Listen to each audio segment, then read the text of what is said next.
Good evening, everybody. Once again, welcome back to Hangin Bangin, Artist on Lockdown, where each week we feature some of the biggest names in rock and roll music, behind the music as well. I'm Ron Onesti, your host, along with a couple guys I'm going to introduce to you in just a minute. Direct from downtown St. Charles, right outside of Chicago, rock and roll heaven, the Arcada Theater. It's so nice to see you guys. We got such a jam-packed show tonight. Thank you all for joining us last week as we had a replay of a broadcast we did in honor of our fallen hero, friend, brother, Eddie Van Halen. We did that on Thanksgiving. So thanks very much for joining us then. But tonight, again, jam-packed with talent. First, let me bring my brothers to the microphone. The first one, you know him from Dio. You know him from Last in Line. You know him from Black Sabbath. You'll now know him because of that hat. Please welcome Vinny Appice. How you doing, buddy? I'm good, Ron. I got you a hat, too. It's in the mail, just like this. But is it twice as big? Is that where you're going? Because it's not going to end there. You're going to throw me a shot. I know it. No, it's a stick-on hat. It's not a real hat. You can stick it on. Because Ron always has stick-on shirts like this. I don't know what you're talking about. That's you. But today, a real one, right? I've had this for years. Wow. Rascals and Vanilla Fudge. How about that? Speaking about Vanilla Fudge, and this is gonna be a full fudge-packed show tonight because we got a very special guest. But we're gonna bring up our brother. I hope you don't mind that I've assumed him as a brother as well. You can have him. You can have him. Jeff Beck, Rod Stewart, of course, Vanilla Fudge. Come to the microphone, oh great one. Hey! Direct from St. Martin. You're all the way from St. Martin? I'm surprised it works. Uh-oh, it's starting to look like it's from St. Martin. Look at the hair. Look at the hair. Today I combed my hair back straight. It's all blurry. It's all blurry. Yeah, it probably is blurry. What's happening in St. Martin? What are you doing down there? Well, we have a house here that we have to come and visit a couple of times a year because we rent it out, and we got some renters coming for the holidays. So we haven't been here since January, so we came down for a week and fixed this and that and went out and eat. Today we drove around the island, went swimming. It's cool. It's nice. Well, I'll tell you, I hope you guys had a good Thanksgiving. We had that night off last Thursday. I got to say, a lot of people tuned in for our rebroadcast of our tribute to Eddie Van Halen last week. It was really successful. That's great. I mean, we got a lot of emails, a lot of texts I got. So I got a lot of emails, people complaining that we weren't live. Well, you know what? It was one of those things where they had all their families together and they around the fireplace, and they went to their computer and they had. But the show was great. Come on. Yeah, it was a good show. Hey, yeah, and your intro was good too. Thank you. Well, don't ask Vinny about it though, because he didn't see it. When is it? I'm very offended. Of course he didn't see it. Santa Drum Monster. What the hell is that? It was the intro. The holidays, festive holiday mode thing. Oh. Yeah, that explains the Rasta cap. Apparently, I don't know what that is. Anyway, listen, guys. I'm taking this off. Fine. See, but I stay Hey, true. we're not on lockdown. I'm going to someplace. I'm going to a party. Everything's locked down here, but can't say. Don't get arrested. What kind of a party? Yeah, as long as it's actually not in Hawaii. It's actually a Toys for Tot thing. Okay, we'll let you go. They're going to have music there. Well, So I here's saw what a we're thing gonna on TV. I saw a thing on internet today. LA's locked down except for certain things like music production, entertainment production, and all that. Yeah, it's all locked down except for that. And if you get too many people in your house, they'll shut off your electricity. Serious? My head's gonna explode. My head's gonna explode. Welcome to California. Welcome to California. Now explains why you're in St. Martin. All right, I get it. Let's go. Let's go. All right, Let's go. We got a full back to bag. Florida.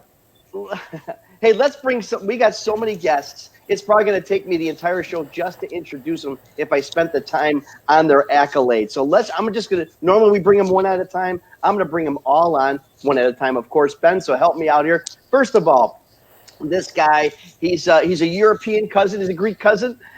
You know him from, of course, Alice Cooper. You know him from Guns N' Roses and so many other things. I can't wait to talk to this guy. I'm a huge fan. Let's bring Teddy Zigzag to Hey, Teddy. Teddy. I'm locked down. I can't get out. I'll come get you, Teddy. You'll get arrested. I know. I'll risk it. You're worth it. Where are you, Teddy? I'm in the San Fernando Valley in Viet Nuys, as my wife calls it. Van Nuys. Van Nuys. Yeah, no, Hey, well. Teddy, you had all this time off. You didn't have time to arrange the bookcase behind you, that little. I don't even know what's back there. I don't even turn around anymore. Are you having a garage sale this weekend? No, this is in my office. I can't even get into my garage. There's so much gear in there. It's all so much fucking gear. It's like, well, that's it. Yeah, I would and you love. Can you imagine what your guys? I mean, you guys who have been entertainers for years and decades and years, what your junk drawers look like, what your closet doors look like, what your garages and attics look like. Amazing. Yeah. My wife goes, do you really need this? Do you really need 3 D3s? Do you really need 7 organs? You know, it's like that kind of shit. Like, Teddy, you only need 1 organ. well, that's what I'm told. That's what I hear. Your kidney. All right, Smith, come on. We got business to take care of. You got to bring my real heroes on, for God's sakes. Come on, I've been waiting for this. This is an honor for me to be included with these 2 guys. Well, let me tell you something. Speaking of honors, I say this every week because I hate, as Vinny knows, I hate to give him compliments. But being with these guys every week is an honor for me. And there's 2 things I love every week. Is number 1, I get to be with those 2 guys, my brothers. And number 2, I get to sit through one of the best songs in history, our opening song. And I get to hear "Set Me Free, Why Don't," in our opening every single week. I sincerely love it. And let's bring to the microphone vocalist, B3, founder, one of the founders of Vanilla Fudge. Let's bring him, Mr. Mark Stein. Yeah. Hey, how you doing, everybody? Woo! Hello. Great to see everybody from down here in Florida. All right. Yeah, we're all over the place. How close are you to Carmine's Florida house? Say what? How close are you to Carmine's Florida 30 house? minutes. 30 minutes, 40 minutes. Yeah, Very close. probably about 50 minutes, yeah. But Mark said he's moving now. Yeah, once you move in the neighborhood. A little When I heard further. that, Little further out. Stayed up in Orlando. Right. We got another guy. We're going to get together. I mean, with this pandemic, it's just been really scary. And it keeps spiking. And,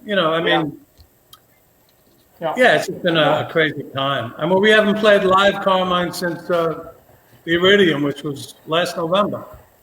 Right? Well, last November, a year, yeah. A year. And the last gig I did was year. with Vinny. February 9th was the last gig I did. February. Coming on you. Yeah. And But you know what? The next guy that's coming on actually just played a gig recently. You can ask And I him can't about wait to talk to this guy. You talk about legends, you talk about icons, and the really cool thing about this guy is that we've been doing this show now for 6 months, and I can't tell you, Carm, right, how many times this band and this guy specifically has come up as being so influential in the careers of so many people, much like Carmine Appice. But let's bring him. I call him Uncle Felix of all the times I had the opportunity to work with him. Please welcome from the Rascals, Felix Cavaliere. Hey, guys. Hello, Uncle everybody. Felix. How are you? Hello, everybody. Yeah. Well, Good to this is see you all. crazy. Smiling face. I like to see them smiling face. Well, this is a Hammond B3 all-star team if I've ever Yeah. seen one. Oh, my goodness. how cool. Hey, here's one for you. Teddy bought Mark Stein's Vanilla Fudge B3. Aha. Really? I got a better one for you. If Ben is listening, could you put up a couple of the photos so I could show the guys? There you go. There it is, Mark. Nice. There's There Mark's it is. B3. You know what? That was a Keyboard Products. That was a That's Keyboard right. Products cut down B3 with 2 high-powered Leslie's, who crowns him. Wow. Okay? Right. That Leslie is one of two, and it's a 250-watt power amp in it. Yeah, they were amazing. That's what he worked on. And when I used to play with Slash, he would always come over to me and say, "Hey man, could you turn down a little?" Yeah. Really? The stage vibration was like incredible, right? It's unbelievable the power that the whole setup. Mark was kind enough when he was selling it. I went to his home. There it is from the and I run it through like a wah-wah pedal and some delay and chorus and stuff like that. But I bought it with the Anvil cases, and it's been 15 years, something like that. I bought it was around it was the early 90s. It was, I think, it was 93. And Mark was nice enough that he had me stay for lunch or some dinner, and then he broke out the photo albums and was showing me Ed Sullivan I remember that. Yeah. Oh man, cool. and being a fan of the Rascals and Vanilla Fudge, for me to be sitting and buying this rig, which I can't, I was in awe. I'm in awe now. I can't even put the words together. But that guys, we're talking about the incredible instrumentation that you guys have made a career out of, and I do have one surprise guest I want to bring. He's a very, very close friend of mine personally, and all of you. And yes, he's a big sought after guy walking around at the NAMM show you just talked about. But I know you guys have dealt with him before. If you're with the Hammond product, he is the artist liaison. He's the keyboardist from the Ides of March. He's my good buddy, Mr. Scott May. Yeah. Scott, come on out, buddy. Hey now. Hey, man. Wow. There he is. Teddy, I got to tell you, to sit here and be in the same show with Carmine and Vinny and Mark and Felix and you, it's a mind blower. I know. I'm shaking over here, man. I'm going, Jesus, could be the start of World War III. In a positive way. In a good way. Talk to you today. Yeah, I know. I didn't want to tell you that I was going to be on this thing. A little surprise. Oh, yeah. This was a surprise. It's a surprise for you guys. How you doing, Scott? Hey, good to see you, bro. Hey, yeah, good to see you guys too. I mean, when I saw this, I said, man, this is like a B3. This is a B3 heaven. And I got to say that Ron, a couple of years ago, we did a B3 summit in for our friend Greg Gronowski, who passed, and Mark was there.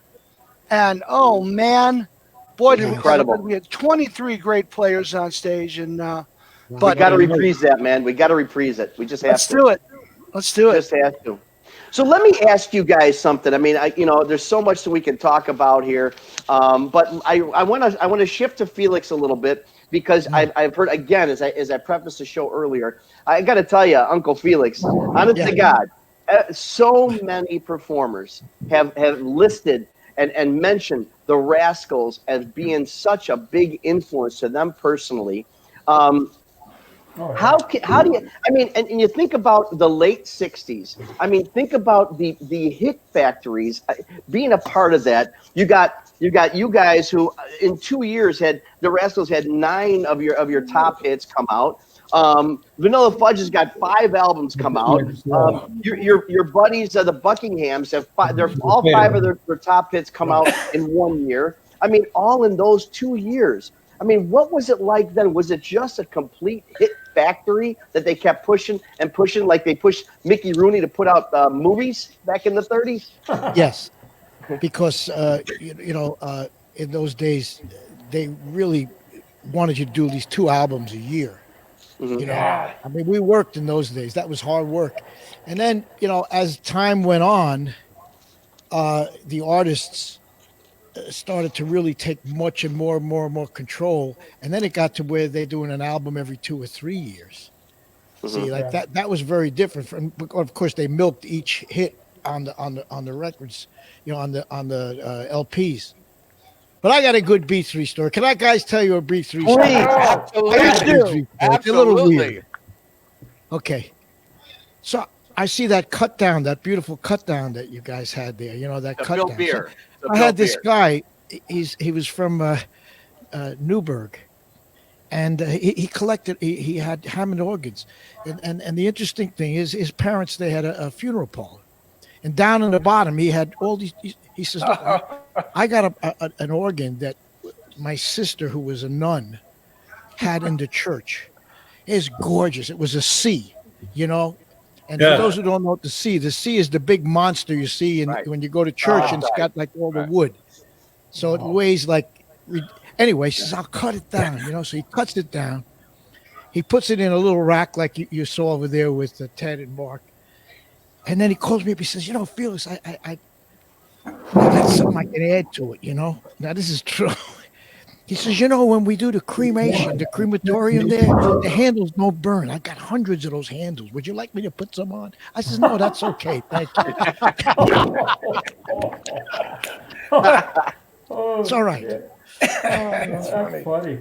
So now tell that would me, be in style. That would be it would be in in style, like it jewelry looked almost. great, but never mind. Can I just chime in here about Felix for a second, guys? That's where I was going, Mark. Absolutely, please. Well, let me tell you, I mean, when I was about 18 years old, I was playing in a band, you know, called Rick Martin and the Showmen. And we were playing clubs like the Wagon Wheel, the Peppermint Lounge, the Headliner in New York City. And, you know, doing top 40 music and just learning the streets and getting our chops together. And we heard about this band called the Young Rascals who was killing it at a place out in Long Island called The Barge, right? Yep. So, you know, there was such a buzz going about this group, and they played. I went to see them, and they played at a discotheque called the Phone Booth. Yeah, I was Right? there. If anybody remembers that, Felix remembers that. I remember that. So here I am, like 18 years old, and I was a fan of Jimmy Smith. I was listening to some of his records, but when it came to rock, I never really heard, a B3 organ in rock like that. So when I went to see the Rascals, I was so blown away by this band and Mr. Cavaliere just singing, playing bass pedals and soulful singing, and it was unbelievable to see a band like that sang like that. And with Dino Danelli killing it on drums, and Eddie Pagani, front man, Gene, chugging the rhythm along. But I went and saw Felix. I went and saw you every night that I could. Cool. I got my Scotch and soda, and I sat right. You were on stage right, and I was right underneath your Hammond, and I was like in awe. And that was it. I went and I told my father. I said, I got to get this Hammond B3 organ. I just have to find a way. You got to help me, So that's how it all started for me. And how'd you get it? How'd you get that organ? Well, he put a down payment on it for me, and we got the Hammond in a place in Elizabeth, New Jersey. And we had it delivered to Tim Bogart's Ports in Richfield, New Jersey. We put it on the porch, and I used to go over there when we had the band of Pigeons before Carmine joined us, and I just started, learning how to play it. The drawbars and the dynamics of the whole instrument, but that band. When I first saw my first one, I had that same feeling. I was a friend of mine invited me to this club up in New Rochelle, and actually we were underage, and I walk in and it was a black club, and there's a trio there called the Mighty Cravers, and I heard this guy playing organ, singing, hitting the bass.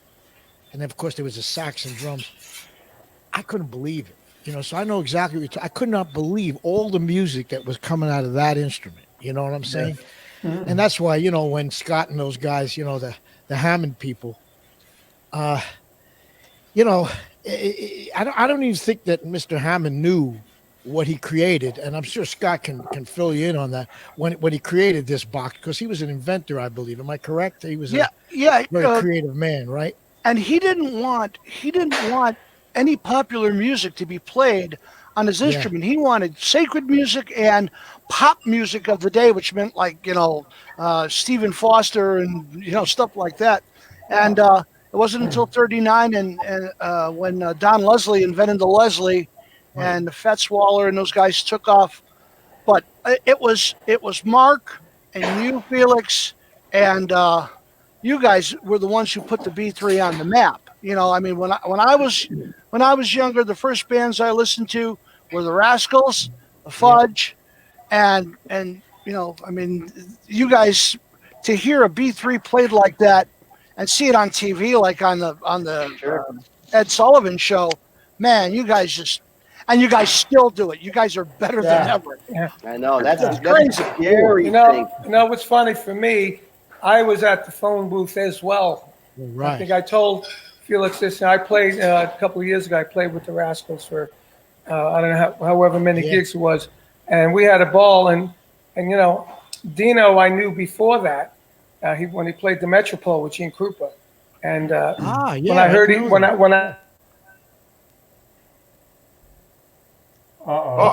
I heard he was with Ronnie. I heard he was in this group, the Rascals. I said, "Whoa, I got to go see this." And I was like, "Mark, I was just floored."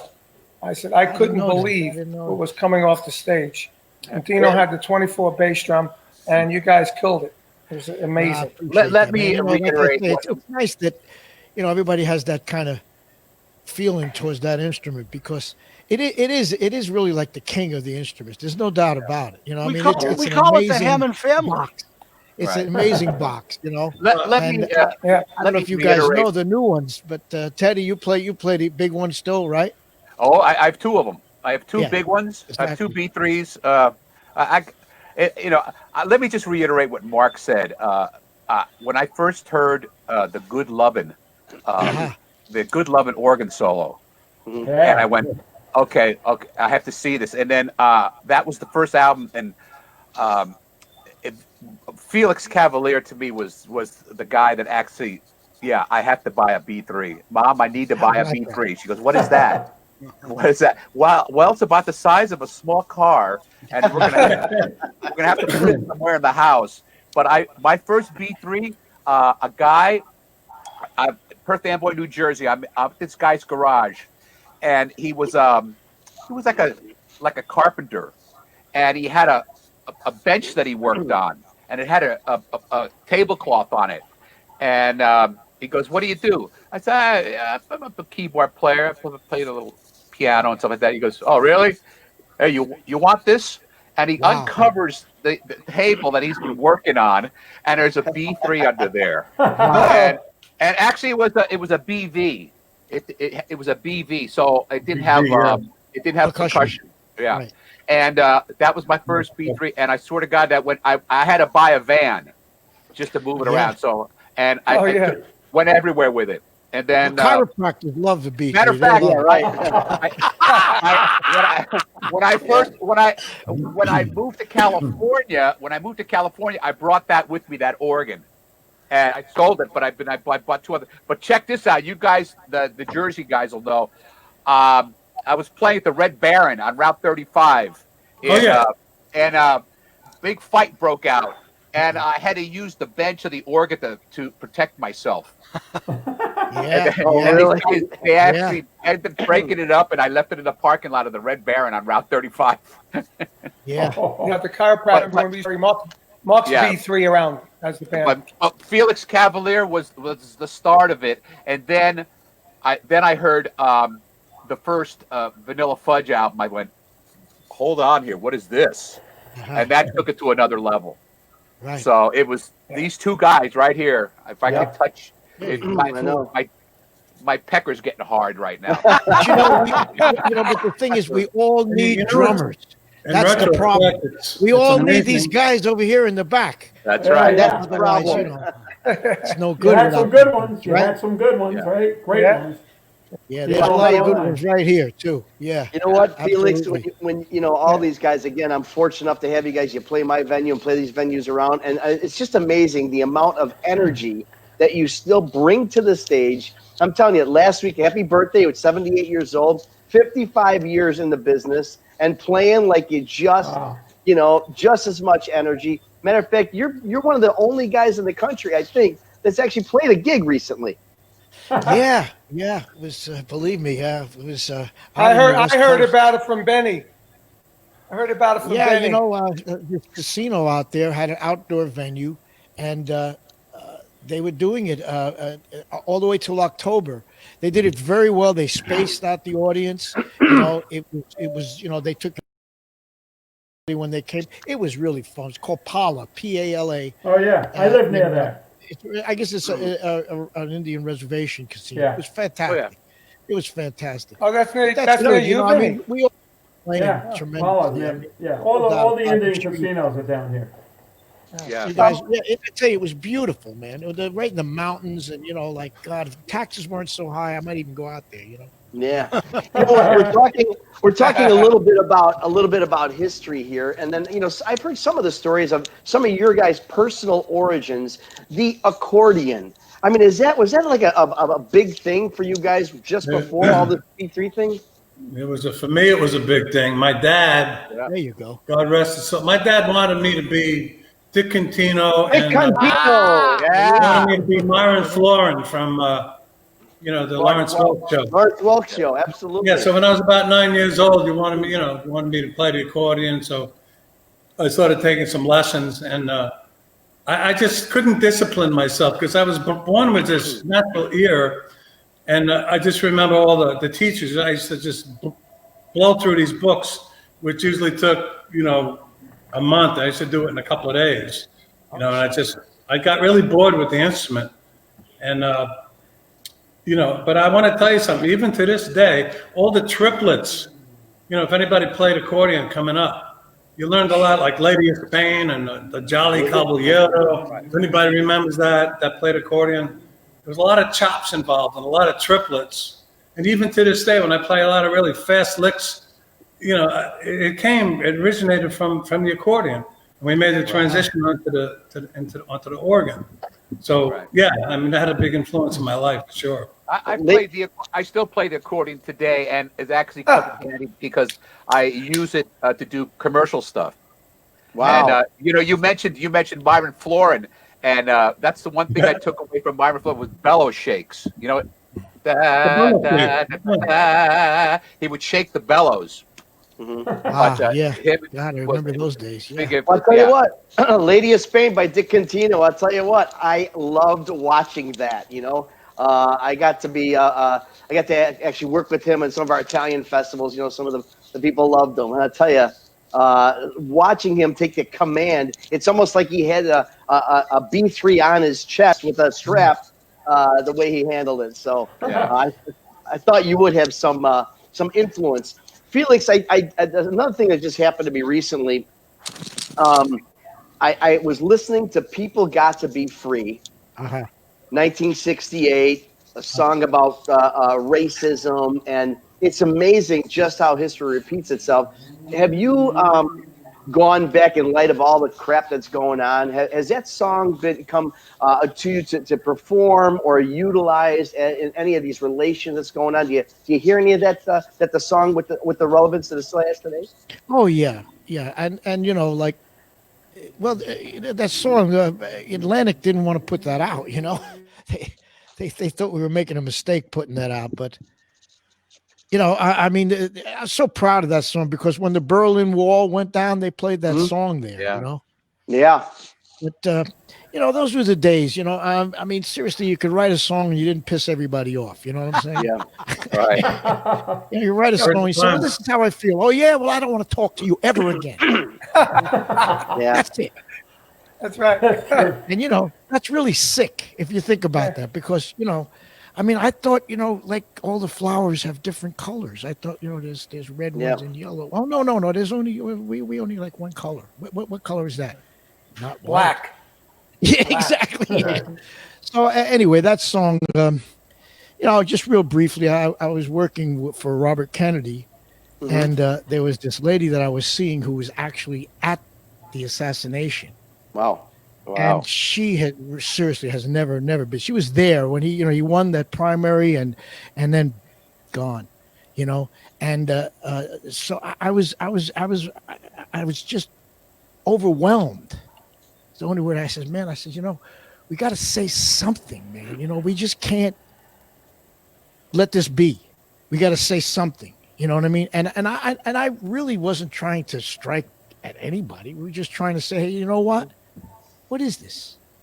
because those of us who are of the Mediterranean descent, Mm-hmm. we kind of know what this feels like, man. Yeah. Yep. You know what I'm saying? We know what this is about. You understand? I mean, this is kind of close to home for many of us. And you guys all know what I'm talking about. Yep. 'Cause you all been there. Yeah. Yeah. You Yeah. understand? And going through it now. With all the but, Columbus it's time, man. It's really time. I really don't think the kids give a damn about any of this stuff. I think they're so sick and tired of hearing their parents talk about it. You know what I mean? They don't care. They hang around. They play ball together. They play basketball together. They party together. But the old folks, we got to get over this, man. This is not funny, especially now with all this going on. Yeah. Well, the messaging of that song, it really, really resonates today. I just can't imagine that a new, maybe a little bit more of a contemporary arrangement would come out of it, but it's still, today that would again resonate with the college students of today, because it really, really does resonate at what's happening. It really does. Well, unfortunately, it still resonates. It's absolutely right. I don't know if that's good, but that's the truth. It's a shame. It's just silly to me. Can't understand. It's so simple to me. People everywhere just want to be free. Wow, that's really radical, my man. I know. Let me tell you, watch out. Don't do that on TV. That is, yeah. It lasted. Like in the old days. You guys remember, when the Stones, they got in trouble for saying, "Let's spend the night together." Oh my Are you God. kidding? Spend the night together. Wow. That's like grammar school now. When I was with Rod Stewart, they used to beep out a couple of the lyrics that he had, like "Tonight's Tonight." Oh, yeah, when right. he released that single, that's That's what you should ask these guys about is when we used to do those old television shows. Yeah. Jim You know, Morrison. like they had Sullivan and the Hullabaloos Ed and shit, 'cause you guys Sullivan. all did that. Hullabaloo. Oh yeah. You started, my you God. started at Hullabaloo. How bad? Those days. I didn't even want to go home after those shows. We sounded so bad. Because, they didn't have nowadays you go on, they got like 24 tracks, they got 48 tracks, they got You got digital. monitors. And you have monitors then. I know, but in those Hey, days, Felix, oh what my was it God. like playing? What about playing gigs with no monitors? How about that? Oh, yeah. In those days. How about Playing in basketball an arena. courts? You guys remember basketball courts? Yeah. I Playing got an in an interesting arena, no story. monitor. Here. I got an interesting story about the Sullivan Show. When Vanilla Fudge played the Sullivan Show in '68, the first time, Felix was Yeah. talking about they didn't know how to, get the sound right for a rock band. And you're right. But we were really lucky because we had this English sound guy after our first tour in Europe. We brought him back with us. And when we did the Sullivan Show, he went into the sound booth and weren't good. supposed to because it was all union. Supposed to, all union. Absolutely. Yeah, But yeah. somehow he got in there and he was great. He used to mix the band live, and he got in there and he helped them mix our sound. On the Sullivan. He told them what to do. Yeah, and, but how'd you get away with it? That's pretty cool because that was not. and I'll tell you, the Wow. sound was like really, even when in retrospect, it really was smoking. Everybody was like, that was Yeah. the You know what? first You know how It we was did so it? hard. Sullivan He show, didn't- that was a he- big factor. He didn't touch anything. He just told them what to do. We need Oh, more yeah, top yeah. end. Bring the drums up here, the organ up here. Okay. He You just shadowed told them what Whatever to it do. was, it worked. Yeah, it was People working. got to Yeah. understand what that was like. I mean, you literally you practiced. You went to rehearsal 7 days for that show. Yeah. Every morning you went.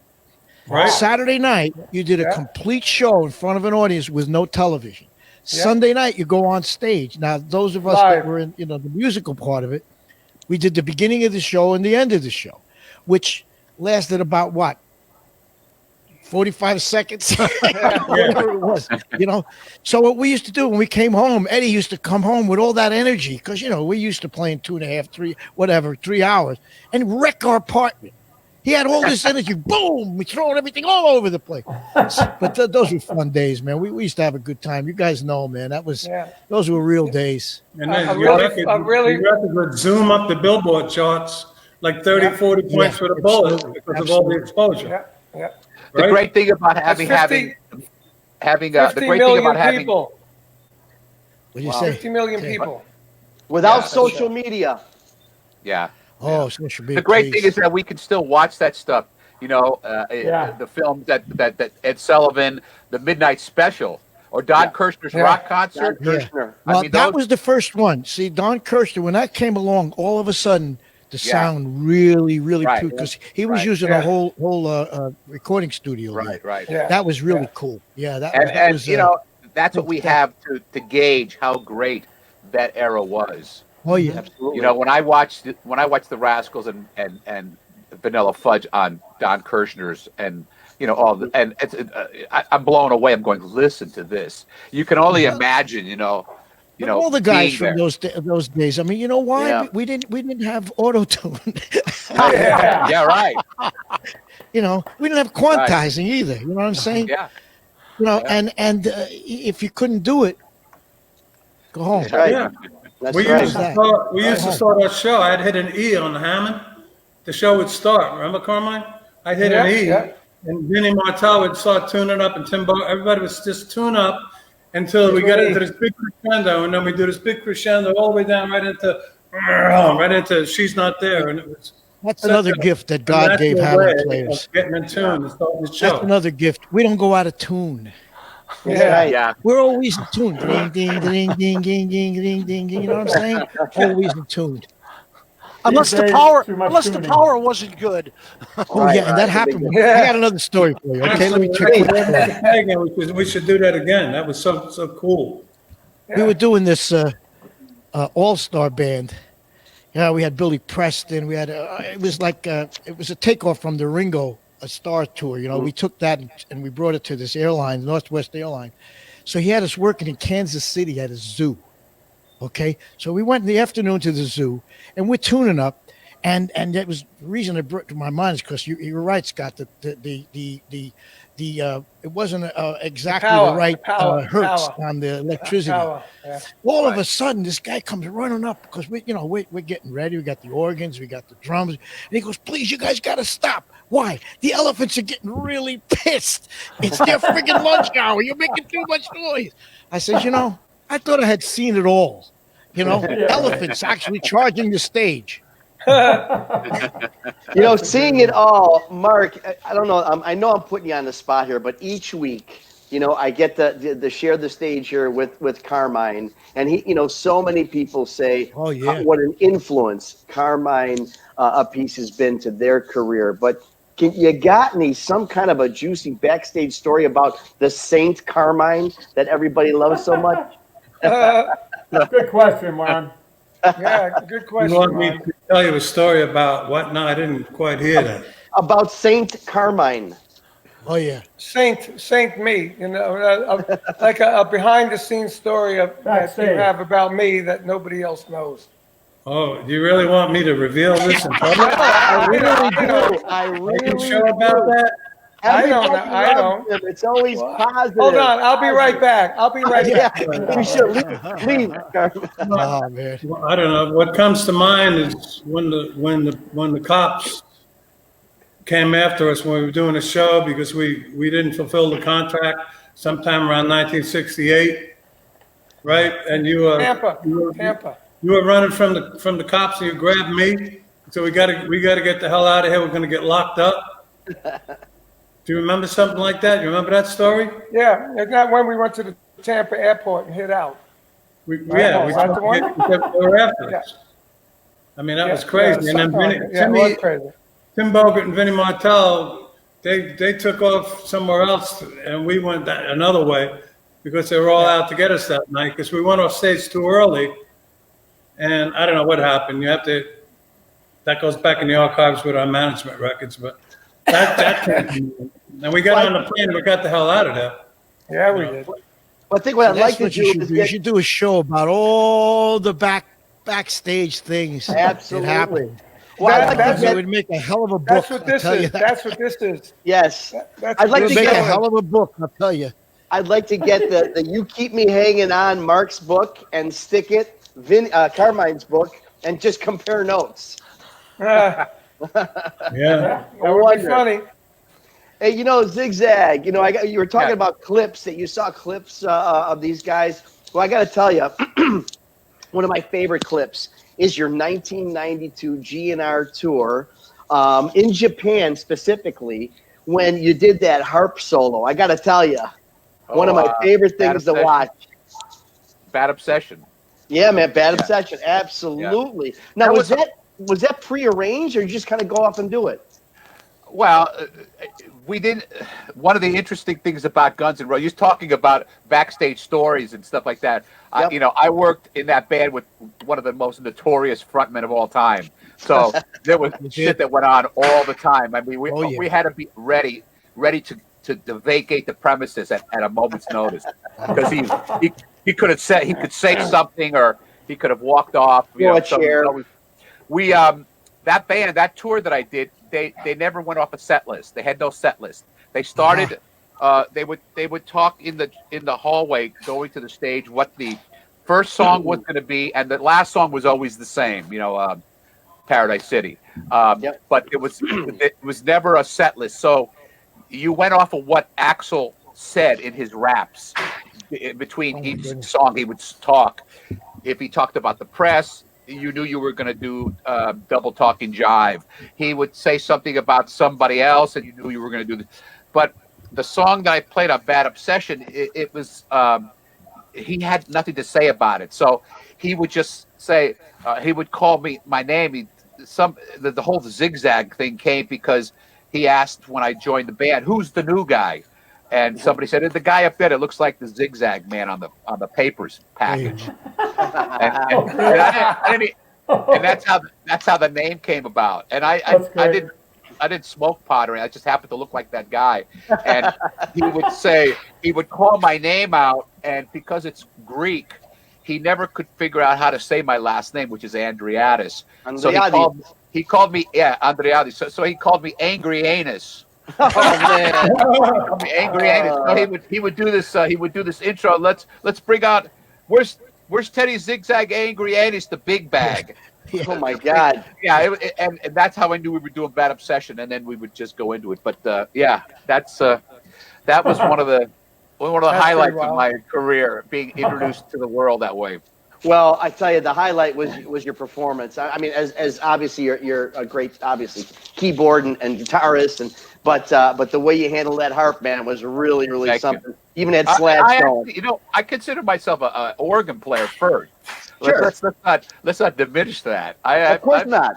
I always, whenever I could get a keyboard set up, I'll always make sure that there's an organ in my setup. But that harmonica solo was I can't think of his name now. Michael Monroe from Hanoi Rocks. He did it on the album, and when I got hired to do the gig, Slash knew me from my blues days at the Baked Potato, and he goes, "Well, let's just get Ted. Ted plays harmonica, and let him do it."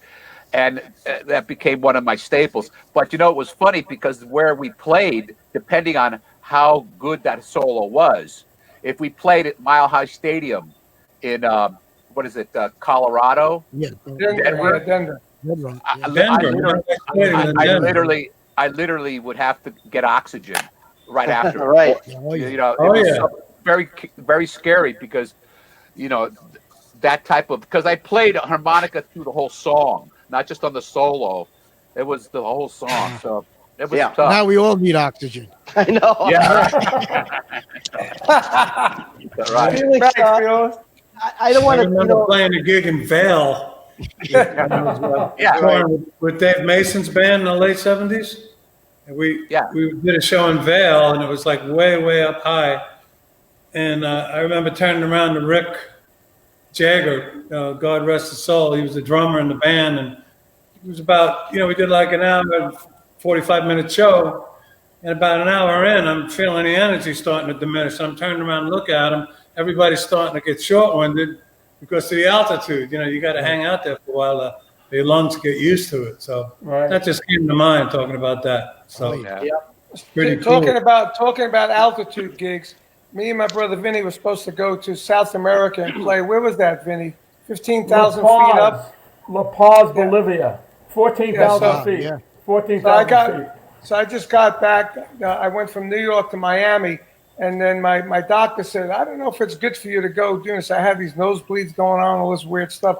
He said, I don't know if you should go play 15,000 feet up. So right until I was supposed to get onto plane in Miami, my doctor called me and said, I really don't recommend you going. So I didn't go. I didn't go. And then Vinny went, and he told me they had oxygen there and everything. Right? Yeah, but all the tanks were empty. You go, oh, you don't have oxygen there. And I got off the plane. It felt like a vice on your head, just compressing your head. It was so high up. The planes can't even. You can't fill the plane up with fuel because it's too heavy. So they fill the plane up halfway, and it leaves Bolivia and goes to Sao Paulo, Brazil, and that's where they get fuel. But I was okay playing, but off stage I was winded every 2 steps. But they had the only thing that helped, because you had a headache all the time, and they had like Lipton tea bags manufactured at the factory, and you open it up, and it's cocoa leaf tea. Ah, there you go. Right? And you drink the tea, it gets rid of the headache, and you feel good. You didn't get high from it, but it was just like a Lipton tea bag. It was in a box and sealed, and I was like, wow. But the oxygen tanks were empty. It was ridiculous. But that's the thing. That's the interesting thing. When an oxygen tank is empty, like, what's in it? You know what I'm saying? Like air? I mean, I don't get it. How can you? That's a good one. How do you have an oxygen tank? Anyway, we're all sitting here thinking. We're all thinking. I guess it's just space. I know. I don't know. It just came Point. out. There you go, Ron. I got to go now. We'll have to find out next week. Hey, Mark, I've heard this from Carm. It's one of my favorite stories. Just how, Felix, you talked about earlier about, obviously the old days of recording and what it was like. But the fact that one of the finest, I believe, 7+ minute songs in rock and roll history, You Keep Me Hanging On, was a one-take shot. Wow. Yeah. Tell me how that, walk us through that. Yeah, well, that was our stage show. The whole first album. To do a demo. Yeah, the whole first Fudge album that's what we played in the clubs like all the time, up and down the East Coast and Newport, Rhode Island. We started developing a really good following in those days. And, fast forward when we went into Mirror Sound, I remember the studio in New York City, Shadow Martin, who we got hooked up with, who was a hot producer in those days. We went in and we recorded it, and it was one take, and it was in mono. It's like we did live. I just remember being a kid walking back to the control room, and everybody was like staring at each other, like, "What the hell was that just happened?" You guys know who Shadow Martin was over there? You guys know Shadow Martin? Oh yeah. You know who he was? That first Vanilla Fudge record, it was the first time I'd heard bands doing covers. And like Ticket to Ride or People Get Ready. I was like, wow, how can bands do that? It's like I was blown away at their versions of these songs. It was like the Rascals, Teddy. The Rascals used to do covers too. You got to understand why. It came down from them, Yeah. See, in those days, the clubs were over 21. Right. They would not allow original songs. You had to do covers. In other words, they wanted what they would consider to be top 40. You understand? Right. To bring in the people. You could not do originals. That was, that happened. It shows you how friggin' old we are. I mean, yeah, but Dylan come on up, and the Beatles and even Love and Spoonful. They started writing. Right. But that's how we found Good Lovin'. That's how we found Mustang Sally. I actually went to a record store because I'd have to prove to the owner that this is a real record. I didn't make this up. So I found this song Good Lovin'. It was done by a group called the Olympics. Yep. And it was done like a cha-cha. So when we took that in and we played it, it was legal. And then also Mustang Sally, same thing. I heard it was I think it was the B side of Falcons record. You guys did Midnight Hour. Because they would not allow you to do your own songs. Right. That was not the way it was. And then finally happened. And we just did the same thing. No, that was original. Yeah.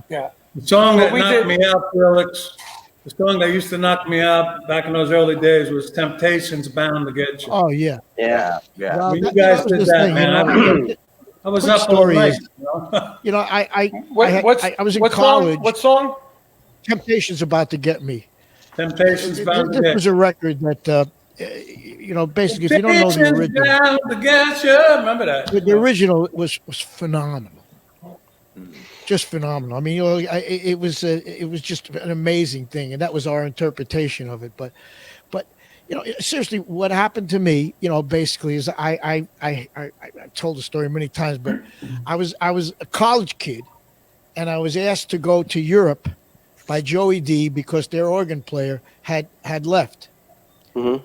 So here I go. I'm like 19, whatever the heck, and I go to Europe, and the group that's opening for Joey is the Beatles. Oh my Yep, God! it's true. Wow. That's true. Well, I hear Yeah, these yeah. guys.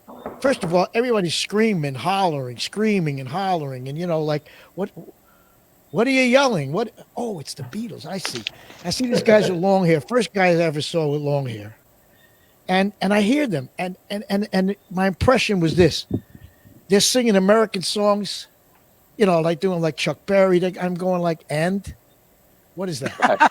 Right. Don't come around my neighborhood playing that shit. You know what I'm saying? But when they did their stuff, I'm saying to myself, wow, what is this? They're doing like like this here, like, what is this?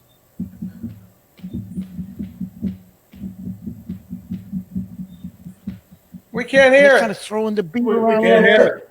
We couldn't hear What is that. that? We Oh, can't that's hear it. okay. You're better off. You got the headset So I on. decided, I said, man, I thought they were really a singing group. Seriously, I thought they were more of a singing group than an actual, orchestra musicians. So I said, how about if we put a group together, got good singers and good players? That's the whole key. Yeah. That's what Is we that did. That's what I tried to do. Carmine, is that where, obviously the Fudge covered several Beatles songs, and is that where Out Through the Indoor came about, just as a salute?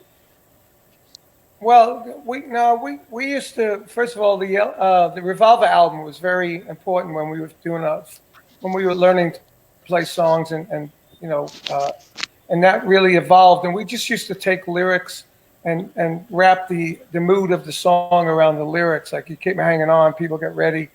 Gospel, Eleanor Rigby was very eerie and very churchy. Mm-hmm. Yeah.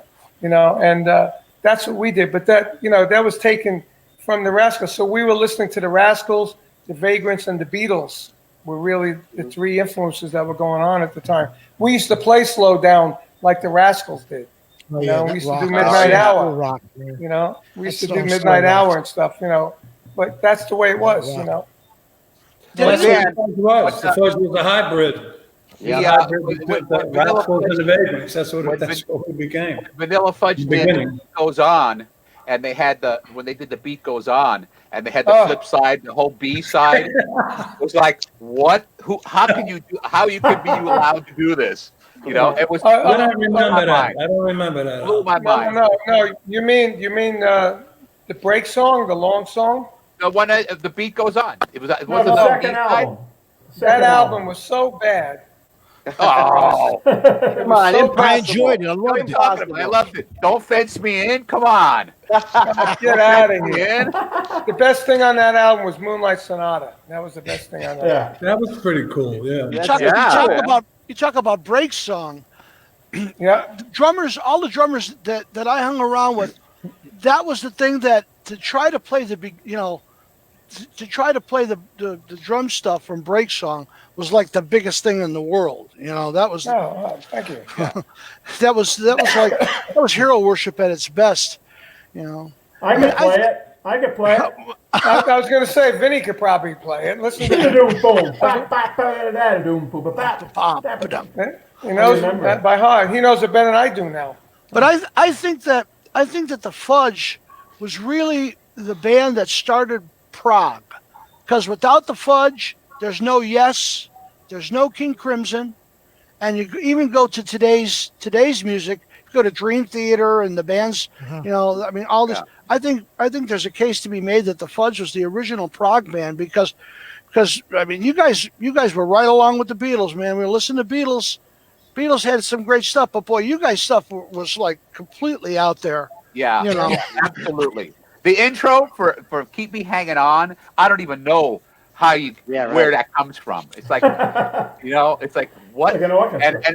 and the minute you play that, I mean, at that your version of that cover was as popular as the original was. Oh, easy. I could tell you how that happened. I was sitting in front of with Timmy Bogut. We were sitting in front of. Well, I've told the story a lot on stage, but The cheetah. in front of the discotheque called the Cheetah.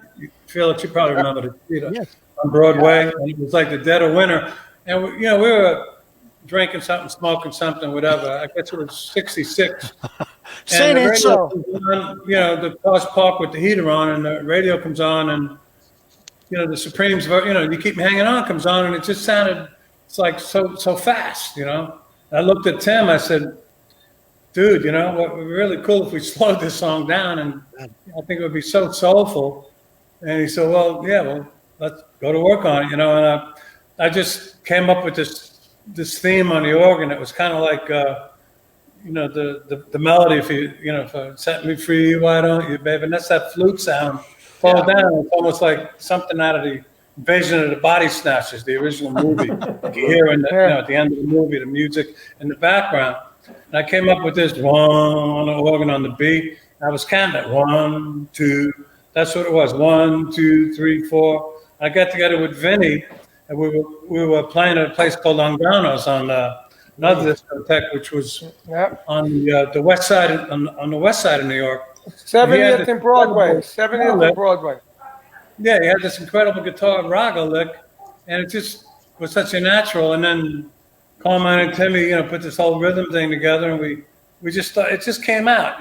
Before you know it, we had this arrangement. We knew we had something special. We couldn't wait to play it. When we started playing it, everybody stopped dancing. They started coming to the front of the stage and checking it out. All of a sudden, it was like all this drama. And that's how a lot of that stuff happened in those days. Yeah, Just it's like incredible. Tommy James when he saw that Amazing, MONY sign in New York City. You know Hey, that Vinny, story, right? Mark, do you know that? Do you remember when you guys came to LA to record? And Carmine asked me if I still had the organ. Yes. You guys, and I brought it to the studio. Yeah. I couldn't believe it. Yeah, Because I you brought were it, yeah, and I believe you had it. You carried it by yourself, like on the side, like on the dolly. I remember that. I had it in the van, my van, and you guys were you guys were in my van. Do you remember the van? Yeah. And you guys were nice enough to let me sing on the record. Did you remember that? Wow. That's it. I sang background harmonies. I don't know what song it was, but I sang with the me and Carmine. We sang some kind of background harmonies. I don't know what song either. I don't remember I don't know what record that was. But I came. Must have been mystery record. You came to Van Nuys to rehearse right around the corner from where I lived, and I came into the rehearsal hall before you guys went to the studio. Oh, that was the Zeppelin record. Yes. That's right. And you asked. You asked for the organ, and but I came to the rehearsal and sat there and watched the four of you, and I'm shitting myself, going, I can't believe what I'm seeing here. I can't believe I'm watching Vanilla Fudge in Van Nuys in a lockout in Van Nuys. Yeah, but it was and then I brought it to the studio. Yeah. I thoroughly recommend, if there's a chance ever, if the Fudge is playing a club. Like I saw you guys at the Funky Biscuit in Boca, and in a club in a small room, man, wow, that's just it's a mind-blowing experience. Hey, with the Rascals, you had to see the Rascals in a small club. Exactly. It was a tight, started with the Rascals. Town. Started with the Rascals, moved over to. Well, we had the two Leslies. You see, that's the Oh yeah. One on this side, one on this side. The whole room is like. Yeah. And remember, they didn't have a bass player back then, man. It was just Felix playing bass pedals. I got a great Hammond story. Doing the whole thing with the rest of the band, which was was incredible.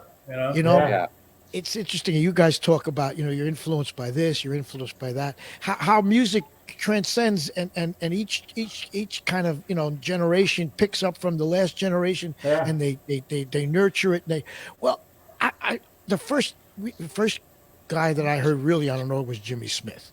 You know, Jimmy yeah. Smith. I heard this. I said, "Oh my God!" Right. You know, well, he did this thing in one of his records. I can't remember which one it was. It may have been Virginia Woolf, but he took his hand on the organ, and he just went. I don't know if you guys remember that. And he went all the way up, like he held his hand down. And he went. The wind up. Yeah. You know what I mean? All the way Yeah, to the top. Yeah. Okay, so now I took that, and we used to do a song like it was called "Cute," and it was like an instrumental. Yeah. And I took my hand at the bottom, but I did it on 2 manuals. See, I did it like bottom and top. Okay, now here's how the story goes on. So we're working in England, and Paul McCartney comes to see us. Now, of course, we're doing our best, right? Sure. The next thing you know, you hear, "I like to turn you on." Oh, wow. So we got to find out where Jimmy Smith got that. Yep. Yeah. But That's guys, true story. That was Mark's thing with us. We called it the wind up. It was Yep. crescendo up to a peak, and then we Absolutely. stopped dead after that. You know. but Yeah, here's all that here's- thunder, man. You know. here's a big deal thing, and today you've got keyboards that have 10,000 sounds in them, and Yep. guys like Wakeman or Jeff Downs that have 50 keyboards. The Fudge and Felix went on stage with a Hammond organ Right. and nothing but. That's right. And you never got sick of it. You never went, man, that's boring. Right. Song after song after song, it still sounded good. And you Yep. you guys Full, got everything out full, and it was like It an is full. orchestra, man. It was like Yeah. an orchestra. You don't need anything more, man. Well, you know, You're right. You're right. Still You know, around. That organ's I'll still tell you around. what, I think you guys, Scott, you've even tried to play it, at my old theater, going back to that. We've got that old, those pipe organs that started in, the 20s with the silent films. I still get a lot of that sound, that big wooden sound, Yeah. that the B3 has. We did a festival show. We had Greg Rowley on stage. It was packed, and the freaking B3 itself went out. So we had the backline guy, and the only way we can get the B3 to the stage is walk it 6 guys above their head, like freaking casket style, walk it right through the front in front of people. It was great. It was like an homage to a dead freaking B3. Hey, Felix, and we're going to have to wrap up in a couple minutes, but you know what? All of you guys have experienced a certain amount of reunion kind of thing. And you guys were famous for this last go around, this last big reunion that you guys did for a little bit, and not getting in all the crap or whatever that may or may not be with these kinds of things. But was there ever a moment when you and Eddie and Dino and Gene got that feeling, looked at each other like, hey man, we're 16 again? Did you get that feeling at all? Musically, yes. Yeah. Yeah. Unfortunately, That's what I meant. That's all Good I meant. answer, Felix. Good answer. all I meant. well, I mean, seriously, you guys know, Scott, all you guys that have been in bands, Ted, everybody, there's something to be said about a certain group of people that play together Right. that have something special. They may not be the best at their instruments, but there's something when those people are together that's great. Right. And Yeah. that chemistry, happens. man. And that happens. You gotta sometimes you gotta just like let it happen. But Right. it's there and it's real. And so yes, that And did the happen. audience, and the audience knows it. We feel it. We see that Everybody knows, relationship. it, including We- us. And we look through at the each other and go, but anyway, it sounds good. Well said, dude. Well said. Well said. Well, True. guys, well said to all you guys. Vinny, Carmine, Mark, Felix, Teddy. I mean, just everybody. Scott, thanks for joining us. Last second surprise. You guys are unbelievable legends, icons. Thank you for the music that you've given all of us, man. Honest to God, on behalf of Yeah, man. everyone here, thank you. Hey, Thanks Ron, I for gotta joining put a us. plug in. Thank you. Because otherwise I Hey, can't Mark. talk to my manager. Oh, go Hello ahead, Felix. TV, stellartickets.com, December 5th. We're going to try a live concert and see what happens online. So where are you doing it from? Are you all together in We're one doing room? it from Nashville. Yes. Hey, Nash Vegas. I like that. Yeah. Vegas. true. Okay, Good sure. place. Well, we wish you guys, everybody out there, once again, thank you for joining us each week here on Thursday nights, Hanging and Banging Artists on Lockdown. Make sure you like us. Make sure you share us. Thank you, Steve Love, Ben Wheeler, our producer, all you guys here today. Really appreciate it. Felix, all you guys. Love I you love very you much. guys, man. Be Peace safe. and love. God bless you all. Hey, Good man, seeing thanks everybody. for having me. You guys. Talk to everybody. y'all. Benny, take care. Bye. Keep Felix and on Mike, hanging and thank you, banging, man. everybody. Ciao. See you, man. Thanks, Bye-bye. guys. Peace. Bye. Cool.